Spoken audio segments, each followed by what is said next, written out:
I'm just making this video to follow up with my email to invite you to collaborate. Let me show that. So this is probably the email you got. Just want to read it out. These last few months, my team compiled a lot of data related to politics and politicians in South Korea and Taiwan. And we can't use all of it. So we're reaching out to ask if you want to collaborate on a current project or start a new one. So I just included a bunch of links for you. This video will be linked here, the YouTube orientation. I've also attached a PowerPoint giving you a brief introduction to the kind of research that I've been doing. And then we have three tools here, this menu, where you can look through different topics and papers that some of them we're working on, some you could start, or you could add something new to this. Tasks are kind of our ongoing projects, and then journals and conferences, so you can decide where you'd want to place that research. So let me just go down these one by one. So political machines, this is the PowerPoint we'll attach. There's a lot of stuff in here. You can just glance through whatever interests you. I introduced my research in South Korea and Taiwan, comparing local politics. This is just an example where a presentation I did comparing politics in Daegu and Kaohsiung, city councilors, and how they're connected to National Assembly members through nomination patronage. To give an example of some of the politicians, these are some of the measures. I talk about the measures that we use to measure patronage, patron-client relationship. This is kind of a picture of possible patronage ties, where we expect to see them, from the national legislative to municipal or to district. These are all the red ones are potential ties, so we don't expect to find patronage there. In Taiwan, we didn't find any patronage, so this is a strictly Korean phenomenon. We kind of go through quantitatively and show that. But this is just one example. We have a lot of other data about politicians, like the family ties. We're also, one of the things that we're trying to do is show how these ties between different offices, in party and government, in the legislature, and then in the community, create organizational ties across or between, across sectors or between levels. So you've got party and government, maybe national legislators are embedded in the party, maybe, there are social actors, leaders who are connected to government officials. This can create kind of a tier system, in stratification at national to local level. Maybe they're independent or connected. So I think the main idea here is that I'm going to switch over to the menu. The main idea here is we have several kinds of, I have a specific research paradigm, but the data here, let me go over to the menu here.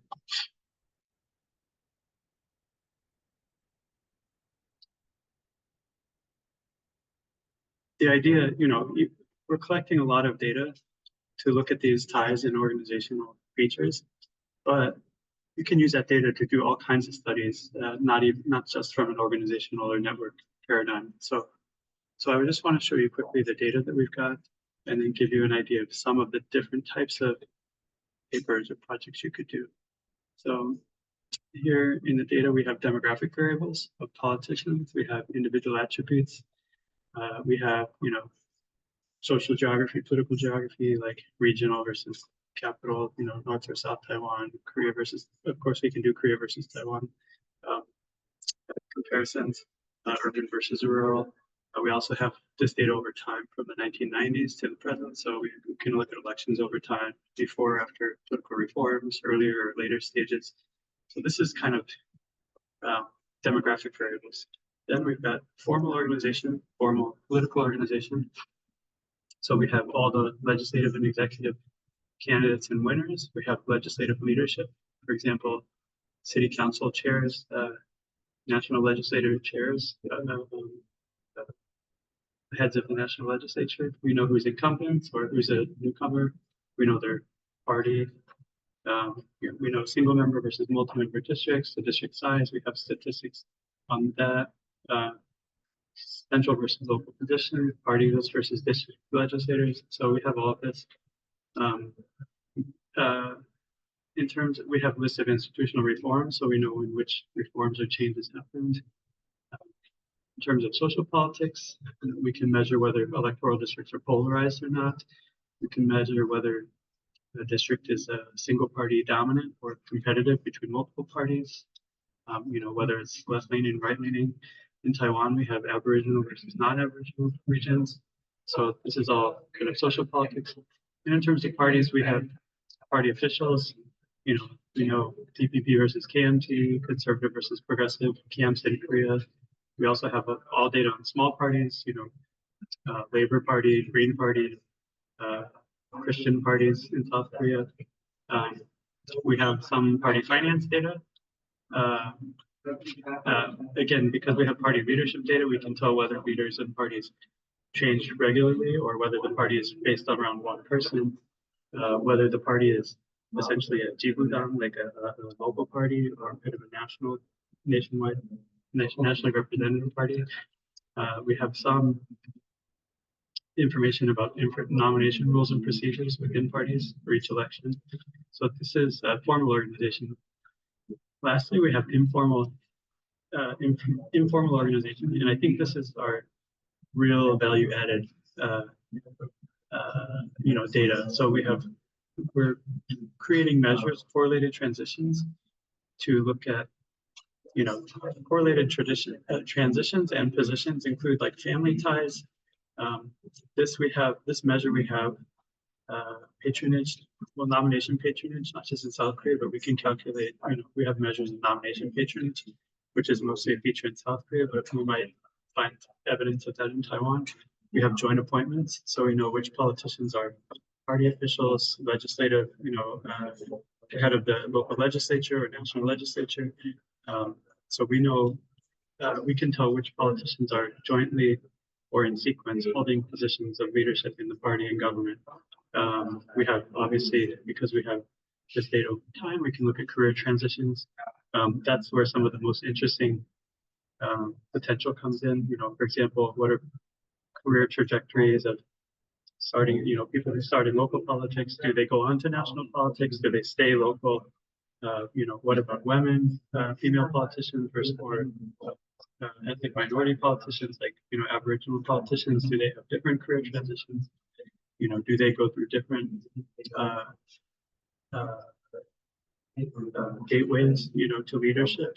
And then kind of on the these are informal measures of individual politicians or ties.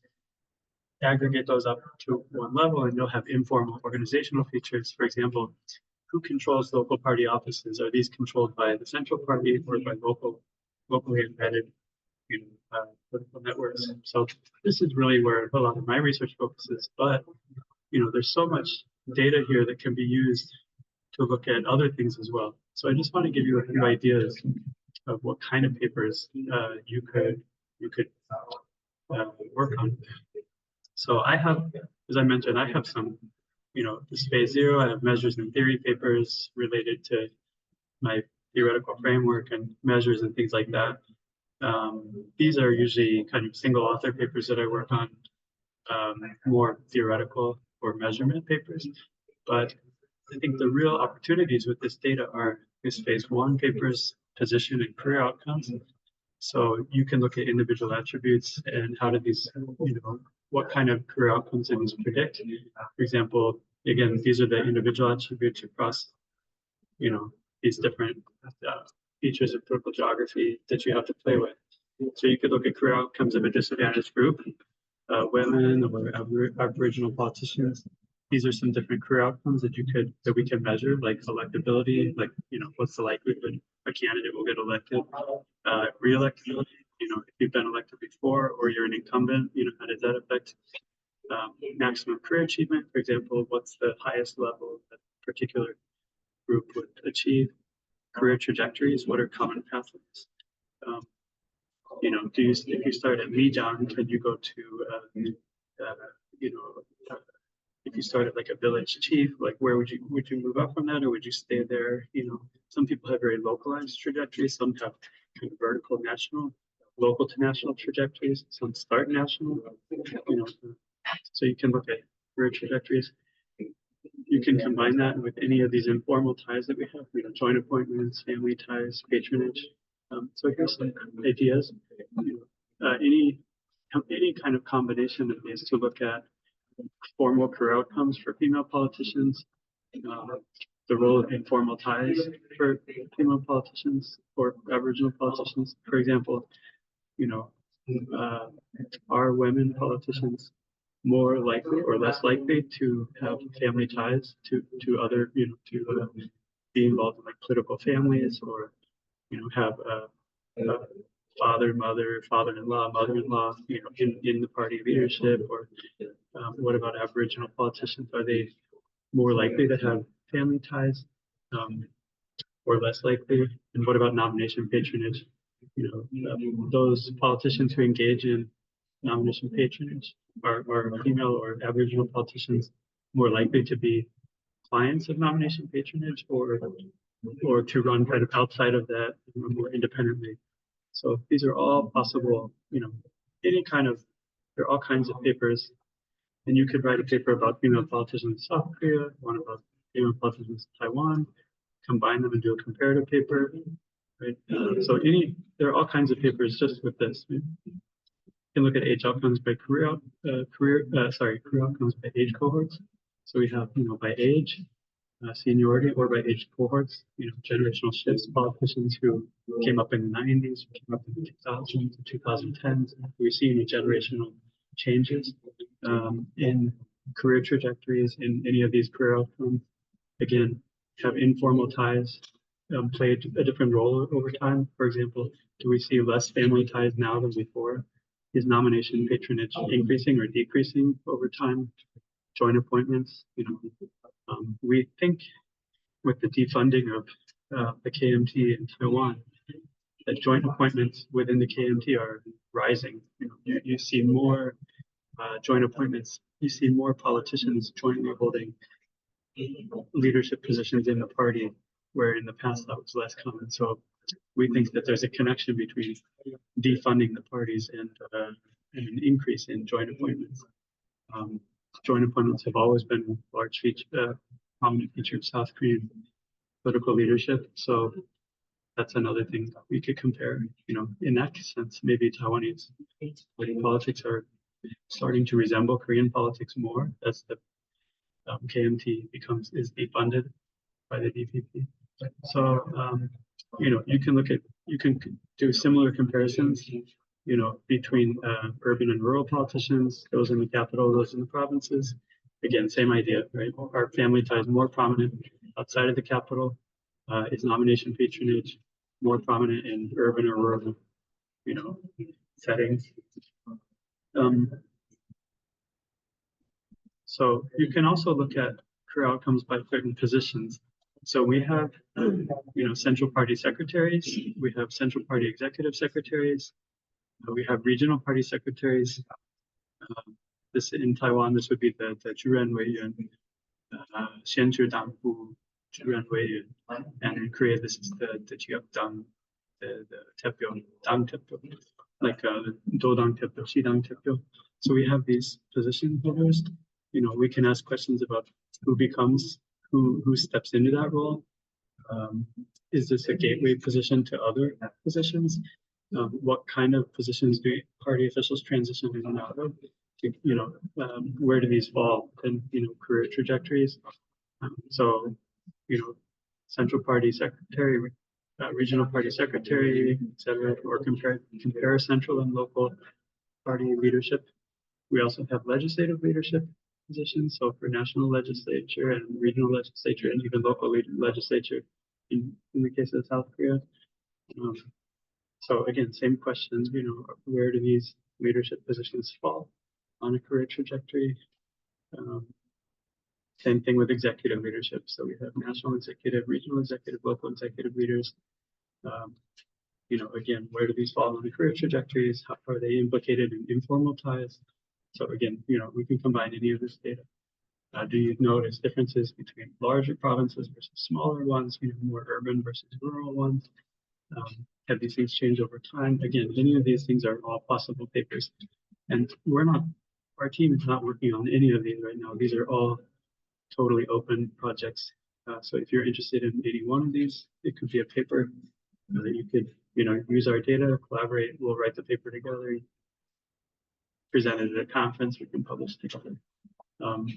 So, I mean, I haven't even gone down the whole menu, you know, I've only listed these first two.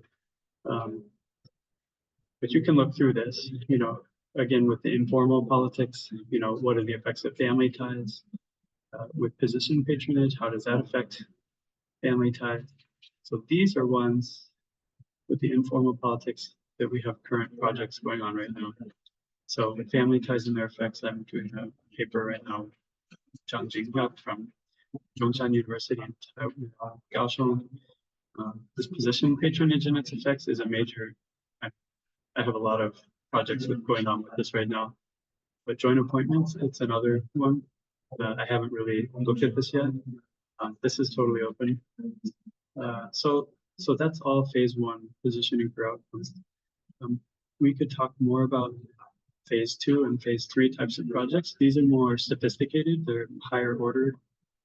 That's why I call them phases. This is more about, you know, you take those informal ties and you aggregate up to organizational levels. Now you can talk about things like who controls the regional party offices, you know, what happened to Taiwan's old local factions, informal ties between, you know, across leadership positions. So rate of leadership transition, these are more factions and splintering, you know, kind of mechanisms of candidate selection. So there's all kinds of organizational, you know, inter-party administration. These are all organizational outcomes. I think for now, you know, I mean, in the long run, we also want to look at the, you know, the effects of these organizational, you know, centralized versus decentralized parties on other outcomes, such as, for example, you know, public administration and development outcomes, or other kind of legislative and political politics outcomes. But I think for now, like, we'd really like to start working with people on these phase one projects and just take advantage of the data which is available here. You know, any of these projects, if you're interested in one, just let me know. Here's the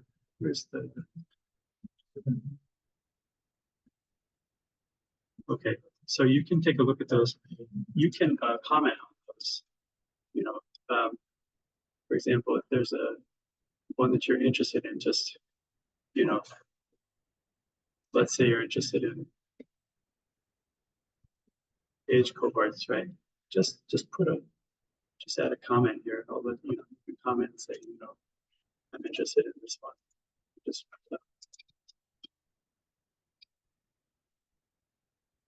or whatever, you know, and just let me know, especially what you're interested in and your name, if your name doesn't appear. So you can just add the comment there. Just to show you the tasks. These are the current papers that we're working on right now. 2024, and there's that paper that I'm authoring with Professor Zhang. These are two papers I'm working on by myself. You know, this is the conference that I'll present it at, and the journal that I'm targeting. You know, but these are open, right? TPSA applications are due July 25th. Abstracts are due July 25th. TSA, Taiwan Sociology Association, is due in August. KSA, KPSA are due in November for the December conference. So, you know, if you want to get on that now, you can do that for 2024. 2025. These are those nomination patronage. There's a series of nomination patronage papers I want to write. But I'm open for, you know, anything. that you want to do. I also have some side projects with Kazakhstan and North Korea. I'm not going to really emphasize those now because the data that's available is really for South Korea and Taiwan. So, okay. Lastly, I've got this resource here for journals and conferences. I've just started listing journals here that we could target, but really the most information I have here is on conferences. So these are, conferences I'll be going to in 2024. These are possible conferences I'll apply for 2025. I'm not sure which ones yet. These are linked to associations. So here you can see, these are kind of the basic associations that I'm a member of and targeting, basically poli-sci and sociology conferences in Korea, in Taiwan, in the US, social network associations, and org theory. Also, I'm adding those as well, but these are kind of my basic conferences. So if you're interested in going to KSA, KPSA in Korea, or TSA, TPSA in Taiwan, or CPSA, we can definitely do that if you're local. If you want to aim for like an American conference with a higher level paper, my recommendation is start with a smaller paper, present at KPSA, TPSA, and after we do one or two local publications, we can aim for an SSCI indexed article. So anyways, these are just here for you to look at. So you can, on the menu, you can comment these, you can just view, but it'll give you some idea of where I'm going at least. And if you want to co-author something and you can be the lead presenter at that conference, we can co-author, publish it together. PSSCI, KSSCI, or SSCI paper. So take a look. Let me know if you find something that interests you, and hope to talk with you soon. Thanks.